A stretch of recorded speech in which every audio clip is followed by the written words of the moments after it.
acá, sí. Nosotros estamos trabajando aquí en Rocha desde el año 1986.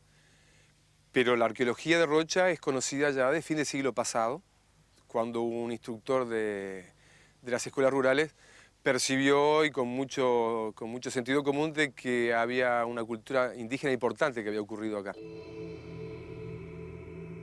Los viajeros y naturalistas que llegaban a la banda oriental en tiempos de la conquista y la colonización retrataron con frecuencia a los miembros de los pueblos que la habitaron.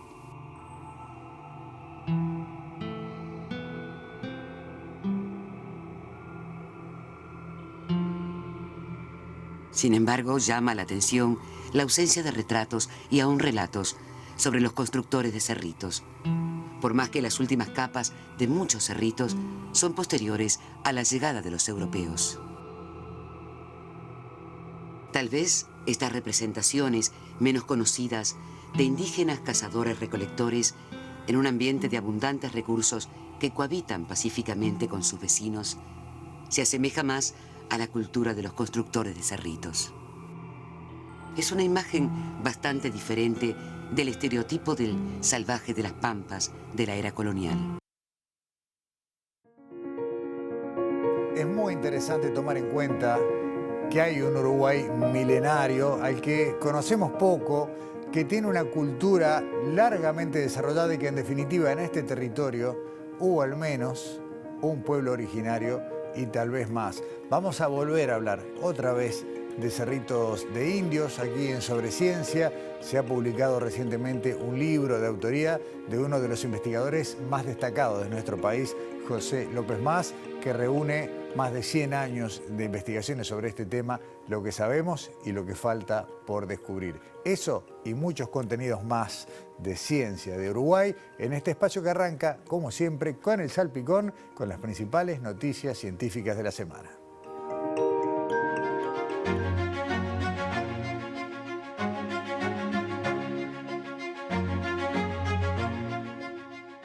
Científicos argentinos hallaron en la Patagonia restos del renacuajo más antiguo del que se tiene registro y los resultados del trabajo fueron publicados en la prestigiosa revista Nature.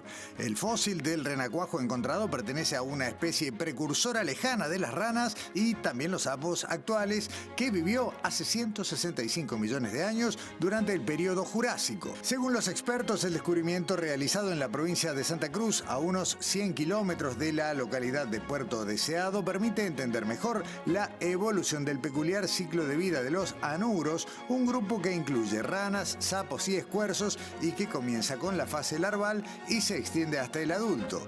Hasta ahora, la escasez de renacuajos en el registro fósil ha hecho que los orígenes y evolución de estas larvas fueran enigmáticos, según destacaron los científicos. El próximo viernes 15 de noviembre se realizará la tercera edición de Medicina Investiga, la feria de ciencias que organiza la Facultad de Medicina de la Universidad de la República. La actividad se llevará a cabo en el edificio central de la facultad, ubicado en General Flores, y se va a extender desde las 10 de la mañana y hasta las 5 de la tarde. Medicina Investiga está orientado al público en general y reúne a investigadoras e investigadores de facultad, centros hospitalarios e institutos. En esta edición van a participar más de 30 unidades académicas y ya está prevista la visita de unos 1.400 estudiantes de enseñanza primaria y secundaria, pero además la feria está abierta a público en general con charlas, visitas guiadas por el edificio y stands sobre diferentes temas en la explanada de la facultad. Un nuevo proyecto te invita a hacer ciencia de las nubes marcianas con la NASA. ¿Te gusta mirar las nubes? ¿Te gusta el planeta Marte? ¿Qué te parece mirar las nubes de Marte? Ahora puedes unirte al Cloud Spotting on Mars Shapes, un nuevo proyecto de ciencia ciudadana de la NASA, y ayudar a identificar hermosas formaciones de nubes en el planeta rojo. Marte tiene tipos de nubes que puede que no hayas visto antes, como las nubes crepusculares, las nubes vórtice y las nubes disco. Al clasificar estos tipos de nubes, vas a ayudar a los investigadores a comprender mejor la disponibilidad de vapor de agua, los patrones de viento y los factores que influyen en los cambios climáticos diarios de Marte. Cloud Spotting on Mars Shapes está abierto a todo el mundo que disponga de una computadora con conexión a Internet sin fecha límite de inscripción. Para participar no es necesario ser ciudadano de ningún país. Amplías la información o si quieres unirte puedes visitar la web que sale en pantalla.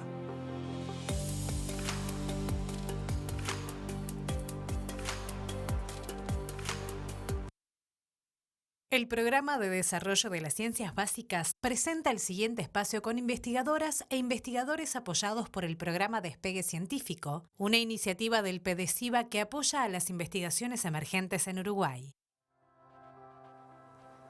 Y dentro de las diversas áreas que integran al PDCIBA, hoy nos detenemos en una que todavía no nos había visitado en estudios. Vamos a hablar de quienes trabajan en el ámbito de la informática, en este caso, como decíamos, de la rama PDCIBA Informática, y qué se investiga en este sentido, cuáles son los trabajos que se hacen en nuestro país en el tema de desarrollos informáticos. Ernesto Dufrescu, gracias por acompañarnos en Sobre Ciencia, bienvenido. Gracias por invitarme. Bueno, tú integras el grupo del Instituto de Computación de la Facultad de Ingeniería de la Universidad de la República y también en el marco del programa Despegue Científico te recibimos. ¿Cuántas veces, Ernesto, tenés que responder esta pregunta? Bueno, pero, a ver, la informática está en todas partes, todos manejamos computadoras, celulares, apps y demás. ¿Qué hacen en Uruguay? Y es una pregunta enorme, gigante. Y bueno, sí, es una pregunta que nos hacemos nosotros mismos todo el tiempo. ¿Qué estamos haciendo? ¿Qué lugar tiene la investigación que hacemos acá en Uruguay? Y bueno, en realidad hacemos todo tipo de cosas. Tratamos de un poco de estar insertos en lo que es la investigación a nivel mundial en informática. Y tener también una mirada en el país, en Claro. los problemas nuestros. Ahí está, ¿no? Y creo que lo reflejaste bien. Es una pata en lo que está pasando, digamos, por donde va avanzando a nivel global, pero trayendo solución a problemas que si no los resolvemos nosotros, nadie los va a venir a resolver por nosotros. Claro. Sí. O bueno, intentar ver la solución de los problemas o orientarlos a nuestra escala, nuestras capacidades económicas, nuestra situación en el mundo, digamos. Lo más complejo en el área, digamos, para desarrollar informática, ¿son los recursos económicos? ¿Es contar con equipamiento, con la potencia necesaria como para seguir el hilo de lo que pasa en otras partes? Bueno, a veces no tanto como en otras ciencias, por Ajá. ejemplo. Hay partes de la investigación informática, áreas de la informática, que son muy parecidas a la matemática, o sea, necesitan relativamente pocos recursos. Otras que, bueno, nada, investigan más sobre los procesos de desarrollo de software, por ejemplo, y no utilizan grandes recursos. Lo más caro en general son los recursos humanos, en nuestro caso. Y bueno, y otras áreas que sí necesitan más equipamiento, por ejemplo, bueno, los que investigamos en computación de alto desempeño necesitamos accesos a computadoras muy potentes, muy caras. Pero bueno, depende de qué investigues dentro del abanico de lo que es la informática. Hace poco, visitando un laboratorio en Facultad de Química, vi algo que ya había visto en otros lados y me llama la atención. Y es ver equipos informáticos de los que uno llama gamers, ¿no? Computadoras con LEDs, con colores. ¿Qué tiene que ver esta computadora diseñada para jugar con, bueno, en este caso hablaba de un laboratorio de química, pero lo he visto en muchos otros lugares. Y ahí estamos hablando de una de las revoluciones más recientes y que tiene que ver con lo que ustedes están haciendo ahora. El aprovechamiento de cosas que tal vez originalmente fueron pensadas para las altas demandas de los juegos y que entre otras cosas están vinculadas con la explosión de la inteligencia artificial. Sí, exactamente. Ya en 2005, más o menos, estos dispositivos que en general se usaban para jugar o para que los juegos de computadora se ejecutaran más rápido, fueran más dinámicos, se se empezaron a usar, o sea, se fueron volviendo más potentes, ¿no? Entonces los investigadores se preguntaron si no se podían usar para otras cosas, como por ejemplo, bueno, resolver algunas operaciones de álgebra sencillas, como multiplicar dos matrices o lo que sea. Y bueno, un poco el desarrollo de estos dispositivos, en particular los de la empresa NVIDIA, acompañaron como esa corriente con, bueno, un diseño nuevo de GPU y también abriendo bastante los detalles sobre ese diseño y brindando un lenguaje para programarlas. Y bueno, y eso permitieron un desarrollo muy importante de la investigación utilizando esos dispositivos. Y dijiste GPU, habitualmente hablábamos siempre de la CPU, que era una unidad de procesamiento de computación, y la GPU, que es una unidad gráfica, de ahí la G, se transforma en la herramienta que permite, como decís vos, a partir de la fluidez de los juegos, del realismo, de la resolución gráfica, una herramienta para soportar incluso las más modernas redes neuronales de la inteligencia artificial, que son con las que ustedes están tratando de generar, incluso ahora hicieron una inversión para capacitar a más gente en este sentido. Sí, nosotros en la facultad damos un curso sobre programación en esas tarjetas, esas GPU. Y bueno, sí, son dispositivos sumamente paralelos, o sea, tienen muchísimos procesadores que por ahí son menos potentes que una CPU, pero pueden trabajar en paralelo. Entonces eso le viene muy bien a las redes neuronales,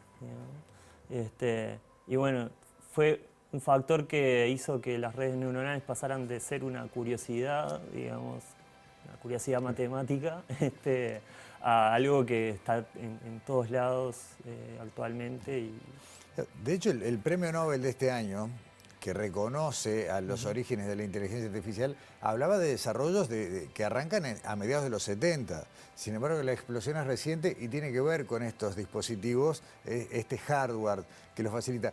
¿Qué es lo que estamos haciendo en Uruguay con esto? Además de aprender y de generar capacidades para aprovecharlo, ¿se puede desarrollar alguna de las líneas en las que ustedes están trabajando, aplicaciones para lo que hay que resolver en este momento? Bueno, sí, se están haciendo muchas cosas. Un par de cosas que se me ocurren, no quiero ser injusto con otros compañeros que están investigando otras cosas, pero bueno, se están usando para, por ejemplo, el procesamiento del lenguaje natural, o sea, el lenguaje escrito o hablado.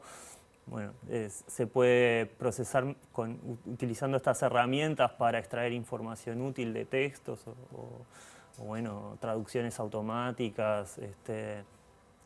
Y bueno, y otra área en la que se usa bastante este tipo de herramientas es en el área de visión por computadora. Cómo hacemos que un robot, a partir de la imagen, reconozca los objetos que hay, cómo moverse en un entorno, cómo realizar cierta tarea, extrayendo características de una imagen. El procesamiento del lenguaje natural tiene que ver con la capacidad de la computadora para entendernos. Lo que para nosotros es muy fácil, para un sistema no lo es. Y ustedes tienen algunas... De hecho, hicimos una nota acá en Sobreciencia hace no mucho tiempo sobre el trabajo del equipo que trabajó en el traductor para guaraní, ¿no? Que es un gran ejemplo, ¿no? de cómo hay mucho camino por recorrer y no pensar que todo se está resolviendo en los grandes centros de computación, no sé, por decir Silicon Valley, por hablar de un lugar común, ¿no? Sí, aparte, bueno, ese es un ejemplo bastante claro de por qué es importante investigar acá, digamos. Claro. Capaz que el interés por tener un traductor de guaraní que funcione bien no es igual en todo el mundo. Claro.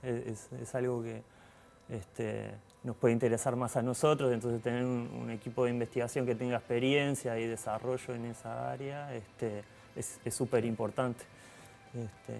Y como esto, tenemos una cantidad de cosas, bueno, y simplemente despidiéndote, ustedes tuvieron hace unos años que resolverle a UTE la manera en la que administrar una red muy compleja que tiene que ver con el uso de las renovables, ¿no?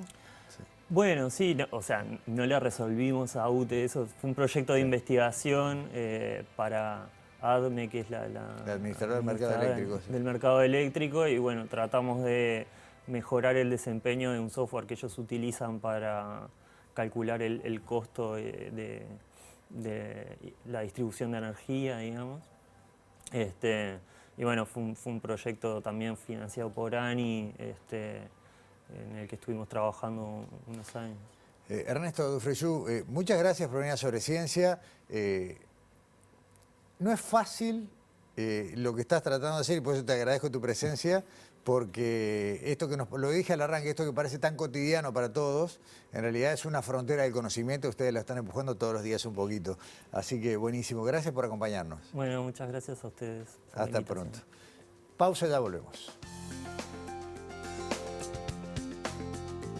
El Programa de Desarrollo de las Ciencias Básicas presentó este espacio con investigadoras e investigadores apoyados por el programa Despegue Científico.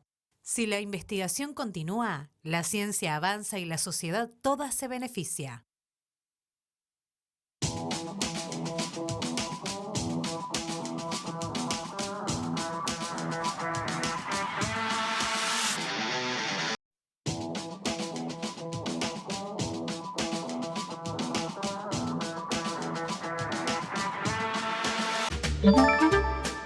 Presenta Compromiso 6+1. Hagamos un trato por la educación pública. Naturalmente, la ciencia se hace preguntas y la idea siempre es generar conocimientos. Pero ¿qué pasa cuando las preguntas que se hace la ciencia tienen que ver con la ciencia misma, ¿no? Hoy Daniela Hirschfeld nos trae un informe que tiene un poco de todo esto y nos mete en algo que tenemos poco presente, sin embargo, que está en la base de todo, ¿no? La filosofía de la ciencia, en la reflexión sobre este proceso que conduce al incremento permanente de nuestro conocimiento. Vemos la primera parte.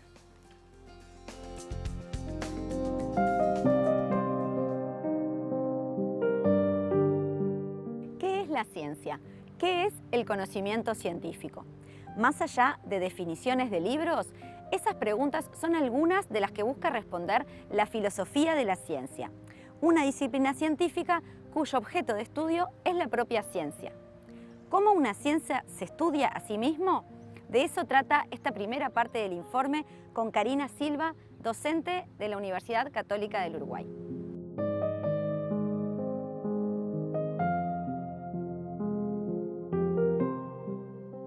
Cuando nace la filosofía de la ciencia, nace en el Círculo de Viena, que es una organización de, paradójicamente no son filósofos, sino que son personas que se dedican a la reflexión sobre la ciencia, pero que vienen de la física, de la economía, ¿sí? Y lo que tratan de establecer es un criterio demarcatorio con el cual poder decir qué es ciencia y qué no lo es.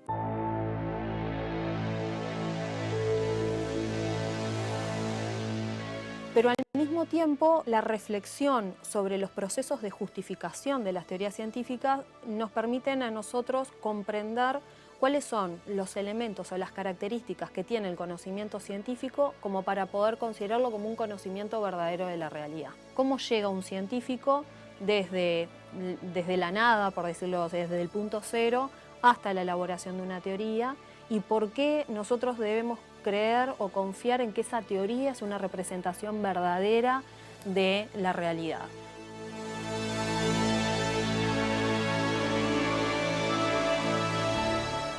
Nosotros tenemos un plano que es el plano de la realidad, el mundo donde acontecen los fenómenos, y tenemos a la ciencia que observa esos fenómenos y nos da un relato al respecto de lo que es esa realidad. Ese relato se da a través de teorías, de leyes, es una descripción de lo que acontece ahí. La filosofía de la ciencia no está ni en el plano de la realidad ni en el plano científico, sino que está por encima. Es decir, es un metaanálisis en ese sentido porque observamos lo que hace el científico para cuando él construye esos relatos sobre la realidad.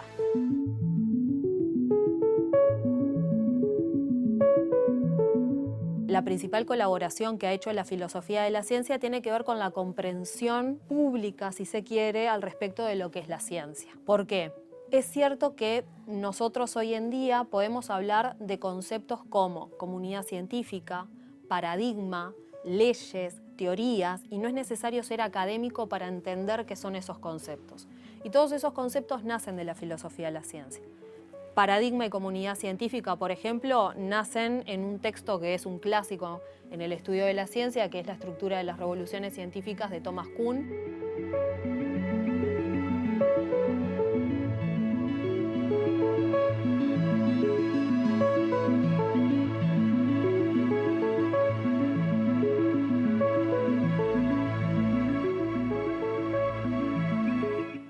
Y en esta segunda parte del informe, Karina Silva, que como veíamos es docente de la Universidad Católica de nuestro país, ahonda sobre cuáles son los temas de interés de la filosofía de la ciencia.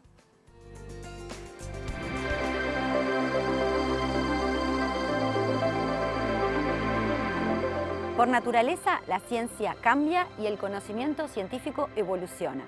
Entonces, ¿cuáles son hoy las principales cuestiones que aborda la filosofía de la ciencia? De eso trata la segunda parte de este informe.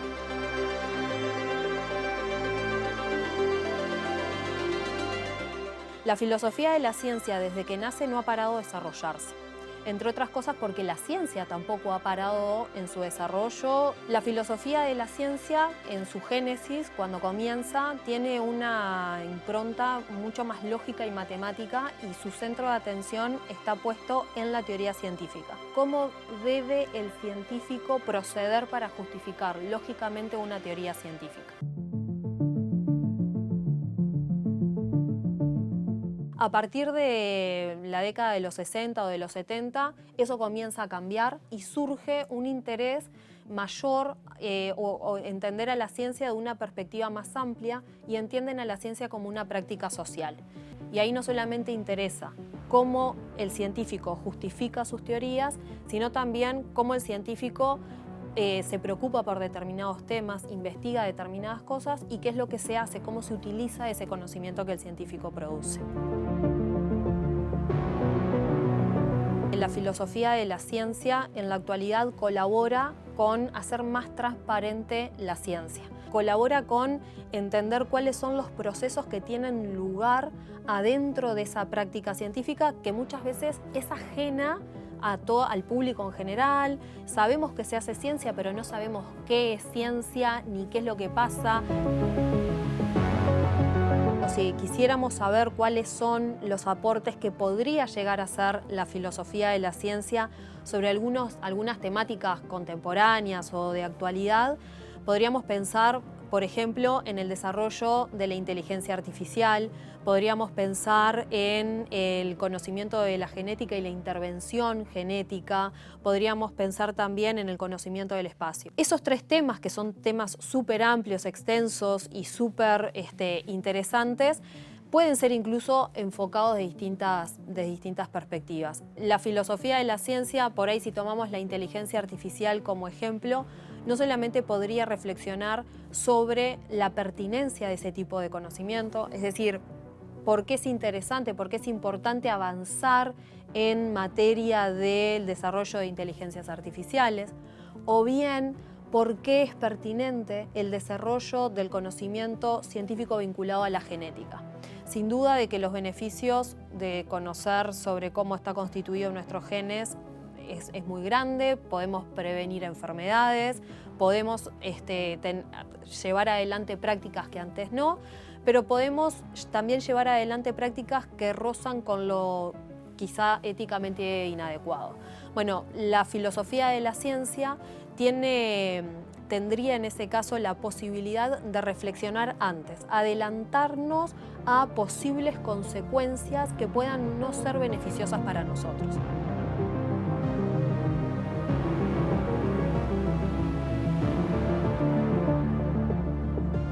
Es casi un lugar común en este programa hablar de todo lo que entra como tema dentro de Sobre Ciencia, los asuntos en los que nos metemos y que nos permiten cerrar este informe sobre la filosofía de la ciencia y hablar de producción de conocimiento en nuestro país, que tiene que ver con los gatos, con las mascotas. volvemos a este tema y nos vamos a compartir un informe de Alexandra Perrone que tiene que ver con una investigación del Departamento de Clínicas y Hospital Veterinario de la Facultad de Veterinaria y que indaga, por ejemplo, sobre el tema de los colores en los gatos. ¿Cuánto tiene que ver o no el color con determinados aspectos biológicos que después terminan impactando o no en el carácter de los felinos? Pero arrancamos primero contando una historia, la historia del vínculo entre las personas y los gatos.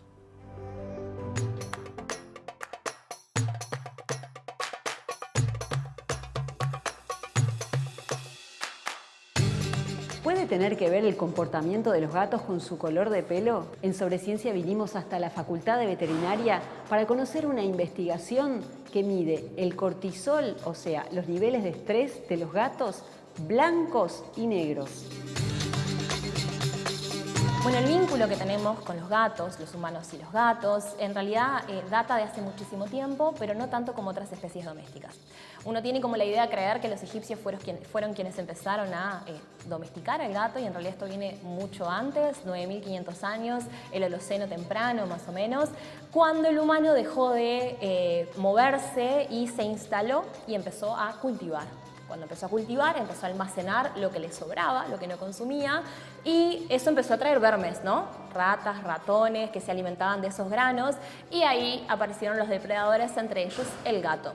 El gato empezó a cazar estos ratones y se empezó a generar como una situación en donde había un beneficio para ambos.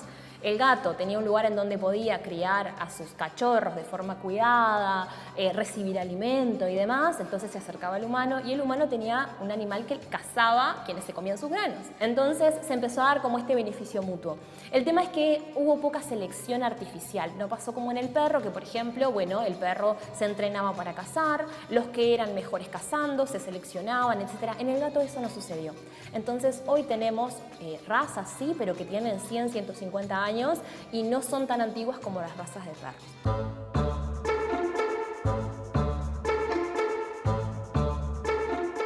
Lo que vemos es que el gato vuelve fácilmente a sus raíces salvajes. Un gato, si nace en el medio del campo y no ve un humano durante toda su vida, puede ser prácticamente igual a su ancestro salvaje. Por eso muchos autores no lo consideran completamente domesticado. Los hábitos más comunes que tiene el gato son el comportamiento de caza, que lo vemos a través del juego, caza pequeñas cositas en la casa, también se acicalan posterior a comer, antes de dormir, esas son cosas que mantienen, y por ejemplo duermen muchas horas al día.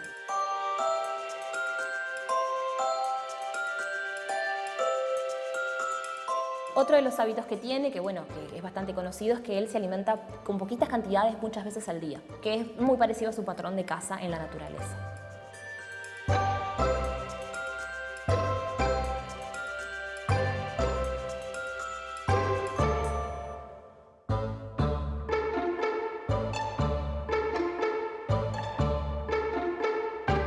Bueno, luego de esta introducción al mundo felino y sobre todo este vínculo entre las personas y los gatos, nos vamos a meter un poquito más en la investigación y nos van a explicar de qué fue este trabajo y cómo se está desarrollando.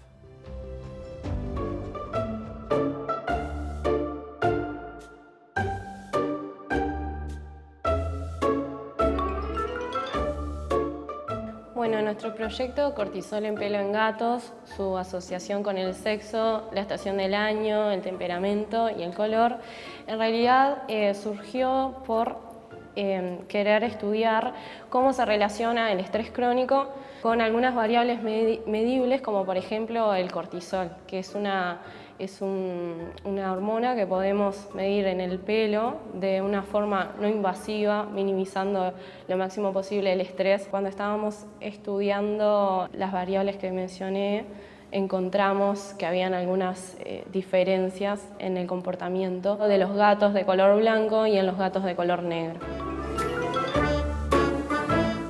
¿Por qué vinculamos el color del pelo con el comportamiento? Bueno, esto es un hallazgo casual. En realidad nosotros, este estudio buscaba muchas cosas, y cuando empezamos a procesar datos encontramos que, sin tener todavía mediciones de cortisol en el pelo y demás, encontramos que había ciertas diferencias comportamentales entre los gatos blancos y los gatos negros.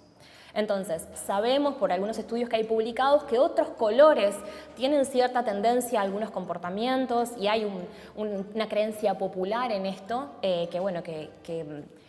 todavía no tiene una base científica firme, pero nos interesaba también saber si se daba entre gatos blancos y negros.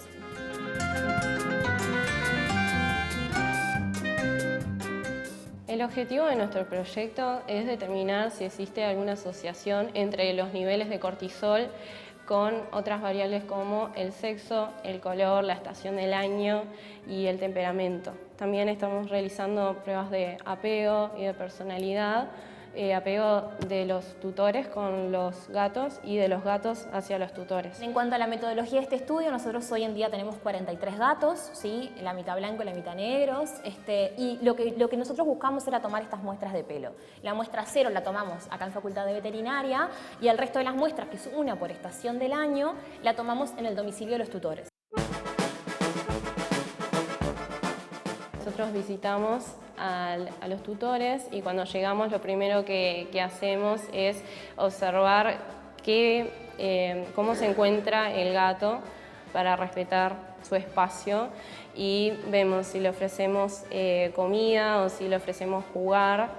Luego, mientras una compañera le ofrece comida o juega con el gato, yo lo que hago es tomar una muestra de pelo, una máquina que apenas hace ruido y luego lo colocamos en una bolsa y lo protegemos del sol. Este proyecto abarca 1 año y medio aproximadamente. Ahora estamos culminando casi, nos falta tomar la última muestra y luego nos falta procesar todas las muestras en laboratorio del total que son 43 gatos.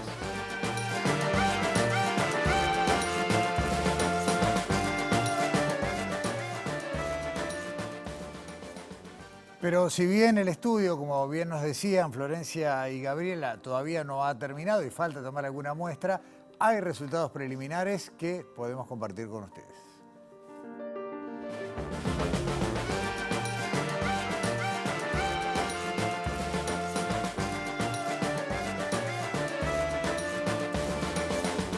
Tenemos algunos resultados preliminares interesantes, entre ellos encontramos que, por ejemplo, los gatos blancos inician el comportamiento de juego con mayor frecuencia que los gatos negros. También tienen un comportamiento como más exploratorio cuando vienen visitas a la casa, como que son de acercarse y ver quién vino y de quedarse cerca y de olfatear. Vemos que el gato negro es más juguetón. ¿Por qué? Porque el gato blanco inicia el comportamiento, pero el gato negro lo inicia, pero también juega cuando lo inicia el humano y juega solo. Lo inicia él solo y juega solo. También sabemos que el gato negro tiene una mayor tendencia a arañar muebles y superficies del hogar, lo cual no es menor y es un comportamiento problemático para el tutor, así que está bueno adentrarnos en eso. Pero tampoco encontramos grandes diferencias entre ellos. Sí queremos estudiar por qué se dan estos comportamientos puntuales, por qué el gato blanco inicia el comportamiento de juego más que el gato negro. Y bueno, ver si eso se correlaciona con el color de pelo puntualmente. ¿Qué podemos inferir respecto al color de pelo? Podemos concluir que existe una diferencia comportamental, al menos básica, entre gatos blancos y gatos negros, pero tenemos que seguir estudiando. Esto es capaz que se puede vincular a cosas como más sólidas, como la sociabilidad, como el temperamento o la personalidad, que también la evaluamos.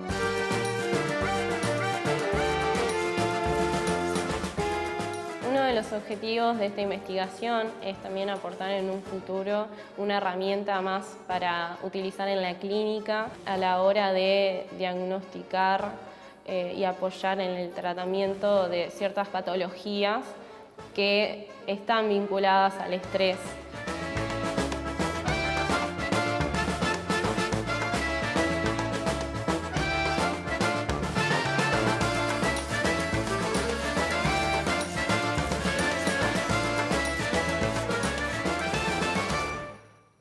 Bueno, como quedó visto, es una investigación en curso. Algunos resultados o algunas ideas preliminares fueron las que vimos en este informe y les prometemos que cuando haya resultados concretos los vamos a compartir porque sabemos que hay mucha gente que está pendiente de sus mascotas, de sus felinos, de sus gatos y bueno, aquí en Sobreciencia vamos a traerle los resultados cuando ya estén publicados. Ahora, nueva pausa y a la vuelta vamos a hablar de 5.000 años de historia de este territorio. Vamos a hablar de Cerritos de Indios. Ya volvemos.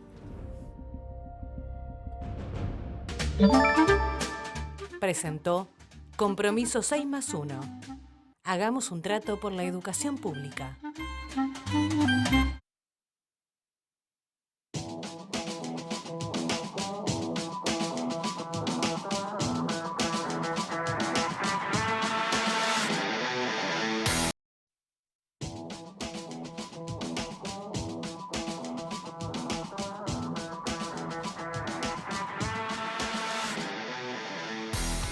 El año pasado en Sobre Ciencia tuvimos 2 programas que denominamos Uruguay Milenario y nos dedicamos a contarles una partecita del conocimiento que se va generando en nuestro país sobre quienes desde hace milenios vienen habitando las distintas maneras y pruebas y muestras que se han ido hallando del poblamiento humano de este territorio que hoy llamamos Uruguay, pero que, como decimos, tiene milenios de poblamiento. Sin embargo, conocemos muy poquito.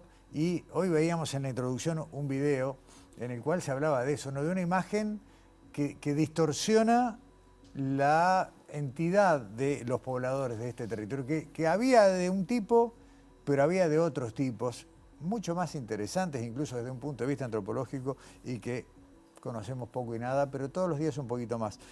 Es un honor saludar a José López Mas, aquí en darte la bienvenida a Sobre Ciencia. Gracias por venir, José. Gracias por invitarme.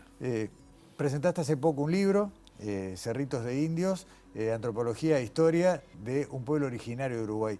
Y me quiero detener en esa palabra, porque en Uruguay ya superamos esa historia de acá no hay indios y todo eso, que fue algo muy fuerte durante mucho tiempo, pero todavía somos muy duros para decir acá hay pueblos originarios, o hubo. Sin embargo, vos lo definís como tal, un pueblo originario. Bueno, las palabras no son inocentes. Claro, exacto.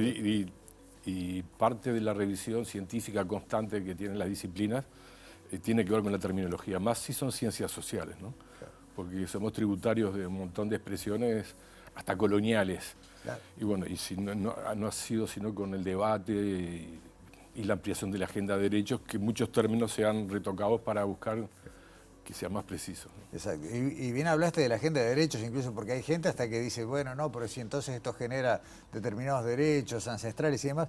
Pero lo cierto es que hay una traza que incluso hasta genética, no solo, digamos, por los hallazgos en territorio, sino también por los hallazgos en laboratorio, que tira esa línea que llega por lo menos hasta hace 5.000 años. Exactamente.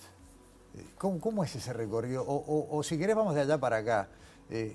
Los cerritos más viejos y en la base tienen por lo menos dataciones de 3.000 antes de Cristo, como decíamos antes, 5.000 antes del presente. Sí, son las fechas que muestran los primeros episodios de emergencia de esta cultura de los pueblos constructores de cerritos, hasta alrededor del 5.000.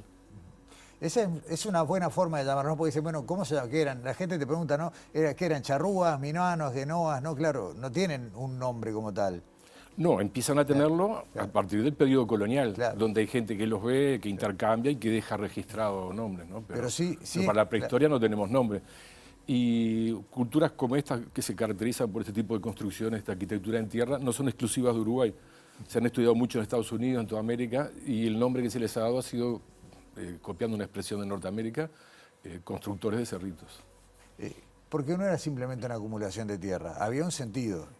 Los lugares donde están los cerritos, los distintos tipos de uso, demuestran que no era simplemente, bueno, una familia, un grupo humano se asienta donde antes había otro y eso va generando una acumulación de tierra. No es solamente eso.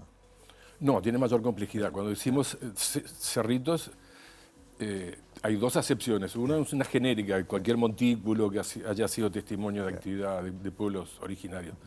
Pero en el marco de esta cultura situada histórica y geográficamente, cuando decimos cerritos nos referimos a estructuras asociadas, numerosas a veces, que tienen cierta configuración espacial, cierto orden, es un poquito más complicado, ¿no? Hablamos de Uruguay, hablamos de parte de lo que hoy es Río Grande del Sur en Brasil, ¿y hay algún otro de los países de la región que tengan testimonios de esta misma cultura? Sí, Brasil en la boca del Amazonas Y en los últimos años, gracias a ese instrumento llamado LIDL, ese gran descubrimiento geoespacial, se están descubriendo dentro de la selva conjuntos de montículos similares a nuestros cerritos.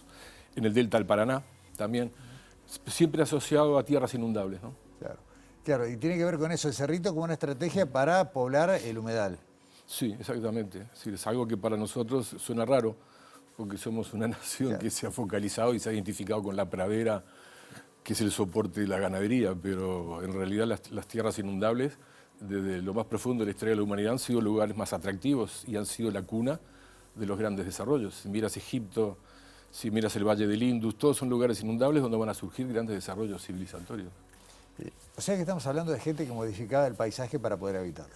Sí, es la característica principal de estos montículos, es crear paisajes antrópicos, paisajes diferentes de los naturales, que no es por casualidad que ocurren. La gente no hace algo diferente a la naturaleza porque sí, son productos de diferentes tipos de actividades, algunas domésticas, otras vinculadas a actividades ceremoniales. ¿Cuánto, en el siglo XIX, sobre finales, fueron las primeras investigaciones sobre cerritos de indios? Sí, España festeja en 1892, creo que festeja hace una fiesta, una exposición iberoamericana, y invita a los países de Iberoamérica, y Uruguay decide mandar testimonios de los indígenas de Uruguay. Y mandan por correo invitación a todo el país y la gente a través del tren manda piezas. Entonces una vez que reúnen eso dicen, pero tendríamos que contextualizar estas piezas que hemos juntado para mandar a la exposición. Y va una delegación dirigida por Figueiras y Arechavaleta a San Luis, a la zona de los bañados en Rocha, y realiza las primeras excavaciones buscando sacar información de la estructura, de las prácticas funerarias, como para contextualizar las piezas que iban a mandar. Claro. Y al principio, aplicando el conocimiento de la época, daba bastante trabajo darse cuenta de que era una cultura que no era exactamente igual a ese charrúa que describieron los colonizadores. Digo charrúa genérico, ¿no? Ese poblador que describen los colonizadores más salvaje, más cazador-recolector y poca cosa más. Bueno, la investigación lo bueno que ayuda es que ayuda también a desatar muchos prejuicios que teníamos. El tema de la interpretación de estos constructores de cerrito en relación a los indios históricos, charrúas, minuanos, hay que un poco revisarla de manera crítica, ¿no? Porque una vez que esta expedición de fin del siglo XIX va y ve las que reporta montículos de 10 metros, complejos ritos funerarios, un montón de cosas, se pone en tela de juicio el tema del primitivismo de los indios de Uruguay. Y en aquella época, un poco para emparchar y atarla un poquito con alambre, dicen, no, sí, evidentemente hubo una cultura constructora de cerritos muy desarrollada, pero fue desalojada por los pueblos bárbaros, charrúas y minuanos que vivían y los echaron. Sin embargo, y estoy saltando y después volveremos para atrás, hay una continuidad con los minuanos.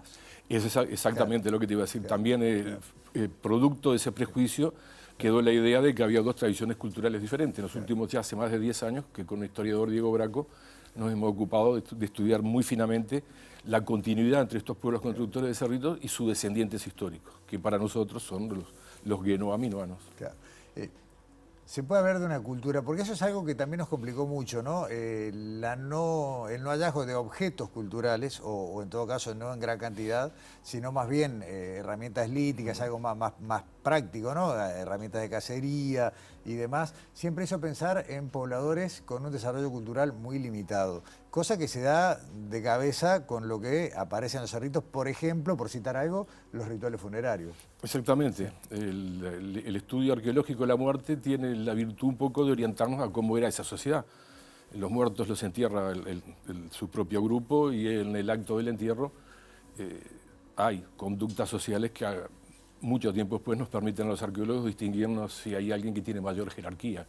Hay tumbas similares con el mismo patrón de enterramiento, son las más numerosas, y hay otras singulares, en las que se invirtió más tiempo, más consideración, que de repente se amontonó más tierra, se le hizo un monumento, y evidentemente se trata de gente con otra jerarquía. Pensamos que los caciques, ¿no? Claro, probable.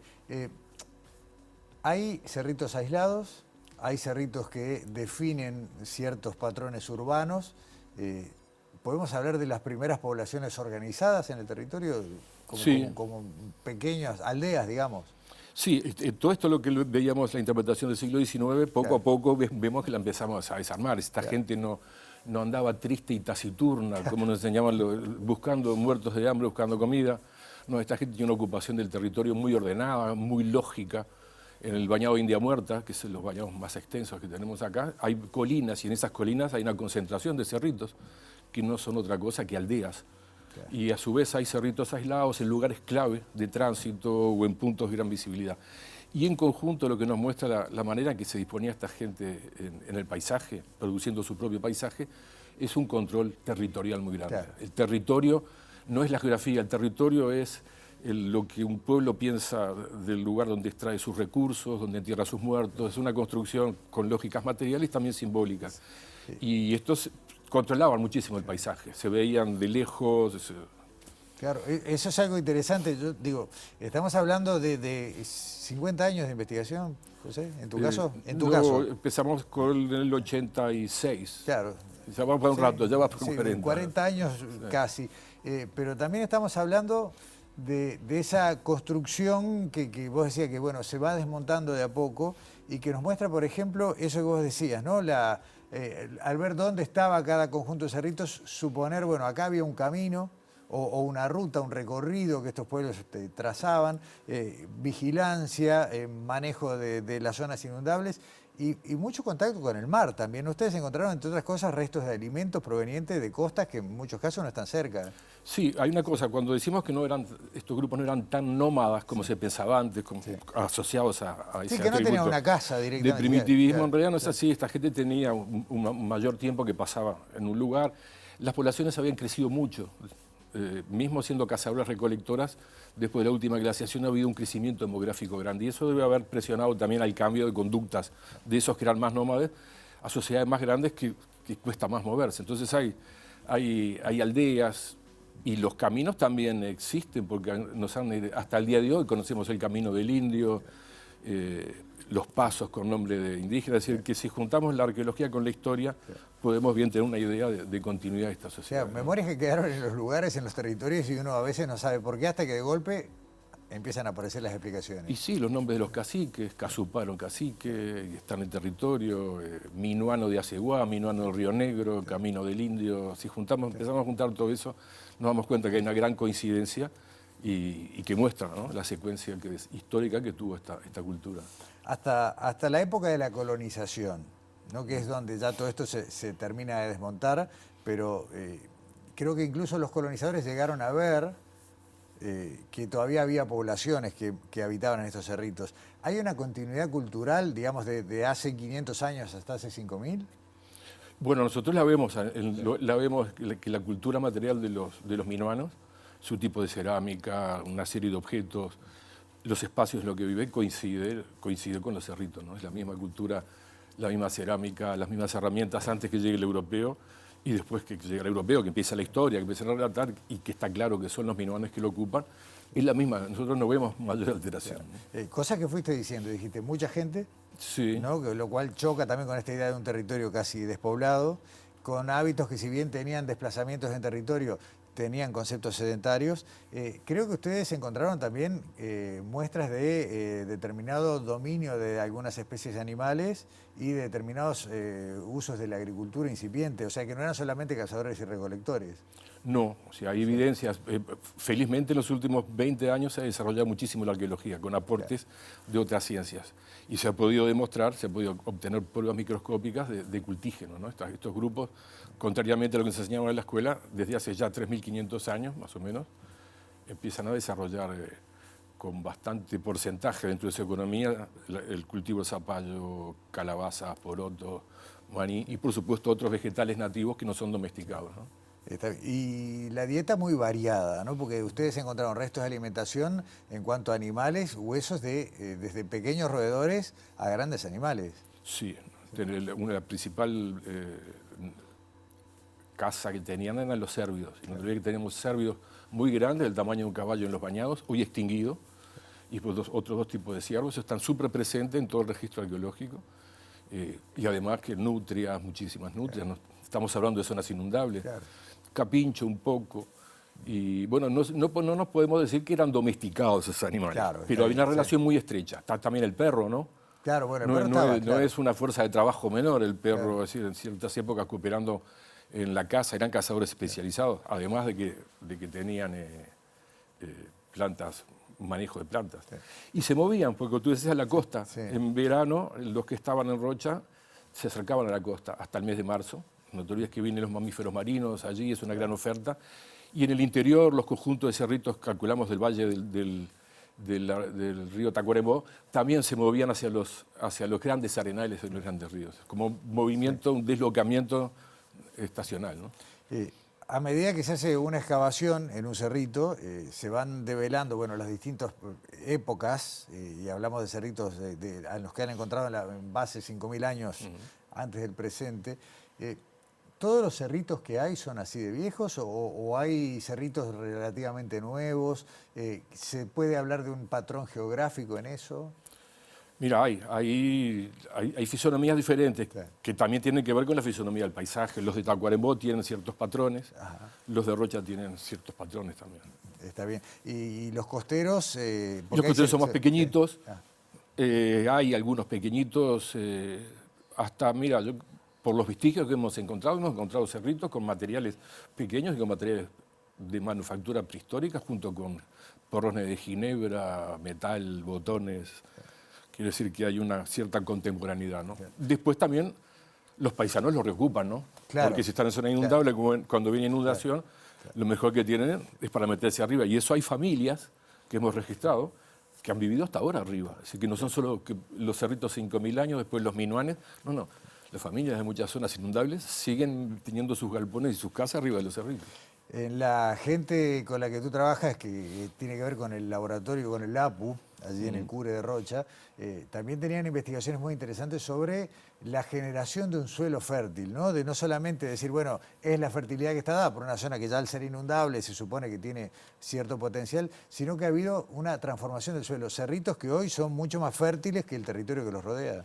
Y la propia habitación humana los hace mucho más fértiles, claro, independientemente de que hay un manejo muy grande de plantas y de cosas, del fuego, que está en plena discusión en aspectos mucho más especializados en la arqueología, pero que muestran justamente, es decir, los montes que crecen a veces en los cerritos son propios de los cerritos, son productos de la mano humana, que trajo una especie de acá y otra de allá, no tienen similares en otros montes de Uruguay.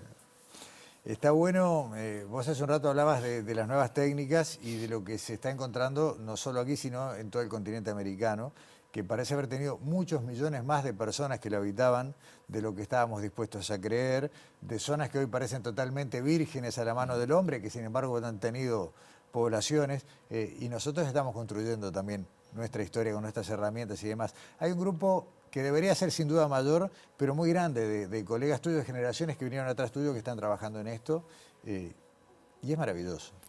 No sé qué recibís vos de eso. Y mira, es el tema. Yo soy la primera generación de egresado de la universidad. ¿Sí? Hasta antes nosotros la arqueología era una afición, poco a poco empiezan a darle mayor rigor hasta que se crea la carrera. Claro. Y al día de hoy es una masa crítica muy grande, hay una producción científica grandísima, no solo congresos, tesis de maestría, tesis de licenciatura, tesis de doctorado sobre cerritos. Hay un conocimiento que se está continuamente actualizando, ¿no? Se vienen de defender 2 tesis muy buenas recién, se van a defender otras en marzo. Excelente. José López Mas, el tiempo voló como siempre, te agradecemos muchísimo, no te queremos despedir sin darte un presente de Istica Objetos por muchísimas gracias. Y bueno, un placer y la seguiremos, quedan muchos milenios para seguir hablando. Y que se conserven los cerritos por más milenios. Exacto, y que los podamos visitar y aprender de ellos también. ¿Cómo no? Muchas gracias. Cerramos Sobre Ciencia por hoy, nos vemos acá en TV Ciudad la semana que viene.